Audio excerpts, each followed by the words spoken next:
অসমৰ জাতীয়তাবাদী ৰাজনৈতিক ইতিহাসত আজি দিনটো অতি গুৰুত্বপূৰ্ণ দিন হিচাপে পৰিগণিত হৈছে বা ভৱিষ্যতৰ সময়ে ক'ব যে আজি দিনটোৱে অসমৰ সমগ্ৰ আঞ্চলিক ৰাজনীতিতে এটা নতুন দিনৰ আৰম্ভণি হৈছে, এটা নতুন যুগৰ নতুন যাত্ৰাৰ আৰম্ভণি হৈছে। আপোনালোকে সকলোৱে জানে যে অসমৰ এগৰাকী জ্যেষ্ঠ ৰাজনীতিবিদ 4 বাৰৰ সাংসদ কেন্দ্ৰীয় চৰকাৰৰ মন্ত্ৰীৰ দায়িত্ব গ্ৰহণ কৰা, ৰেল মন্ত্ৰণালয়ৰ দৰে এটা গুৰুত্বপূৰ্ণ মন্ত্ৰণালয়ত দায়িত্ব গ্ৰহণ কৰা আৰু বিজেপি দলৰ জন্মলগ্নৰ পিছৰ প্ৰতিষ্ঠাকালৰ সময়ৰ পিছৰ গোটেই সামগ্ৰিক যাত্ৰাটোত অতি গুৰুত্বপূৰ্ণ ভূমিকা পালন কৰি সভাপতিৰ দায়িত্ব অলংকৃত কৰা ৰাজেন গোহাঁই ডাঙৰীয়া আমাৰ দলত আজি যোগদান কৰিছে।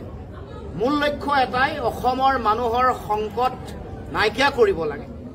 যিবোৰ ভয়াৱহতা আহিছে, যিবোৰ ধৰণৰ আক্ৰমণ চলিছে, বিশেষকৈ মাটি ভেটিত, আমাৰ সম্পদ উদ্যোগ প্ৰতিষ্ঠানত, আমাৰ ভাষা কৃষ্টি সংস্কৃতিত আৰু ৰাজনৈতিক অধিকাৰ কাঢ়ি লৈ যাব বিচৰা যি ধৰণৰ কূট কৌশল, তাৰ বিৰুদ্ধে যুঁজিবলৈ আঞ্চলিক শক্তিয়ে মূল আধাৰ হ'ব পাৰে।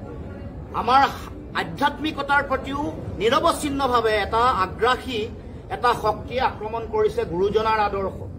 আমাৰ স্বৰ্গদেউ চাওলুং চুকাফাৰ আদৰ্শৰ প্ৰতিও প্ৰতিনিয়ত প্ৰতি মুহূৰ্তত আঘাত সানিবলৈ বিভিন্ন শক্তিয়ে কূট কৌশল ৰচনা কৰিছে। গতিকে তেনে প্ৰেক্ষাপটত আগন্তুক দিনসমূহত কেনেকৈ আমি আগবাঢ়ি যাব পাৰোঁ, কেনেকৈ জাতীয়তাবাদ বা আঞ্চলিকতাবাদৰ ভেটি শক্তিশালী আৰু সুদৃঢ় কৰিব পাৰোঁ, তাৰ কাৰণে ৰাজেন গোহাঁই ডাঙৰীয়াৰ যিটো চিন্তা, বিগত সময়ছোৱাত বিজেপিয়ে যেনেকুৱা ধৰণৰ ভয়াৱহ ৰাজনীতি কৰিছে, তাৰ বিপৰীতে অসমৰ মানুহৰ সুৰক্ষিত ভৱিষ্যতৰ কাৰণে, ভাষা কৃষ্টি সংস্কৃতি ৰক্ষাৰ কাৰণে অসম জাতীয় পৰিষদৰ এই ধাৰাটোক, এই আদৰ্শক, এই যাত্ৰাক অধিক গতিশীল কৰিবৰ কাৰণে আজি আমাৰ দলত আহি যোগদান কৰিছেহি। গতিকে আমি উষ্ম আদৰণি জনাইছো।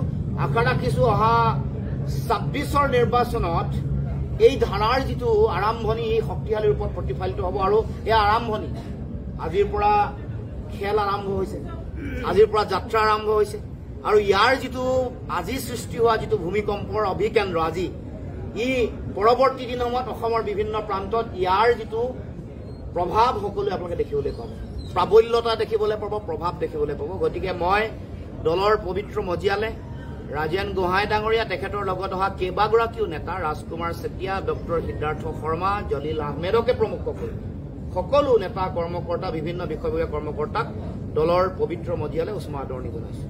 উদাৰ জাতীয়তাবাদ, উদাৰ আঞ্চলিকতাবাদৰ কথা কৈছে ৰাজেন গোহাঁই ডাঙৰীয়াই। গতিকে অসম জাতীয় পৰিষদৰ যিটো ধৰক জন্মৰ যিটো কথা আছিলে CEEৰ বিৰোধিতা, এই গোটেই আদৰ্শত আমাৰ আদৰ্শটো CEEৰ বিৰোধিতাটো এইটো এটা যুক্তিপূৰ্ণ সাংবিধানিক আমাৰ বিৰোধিতা।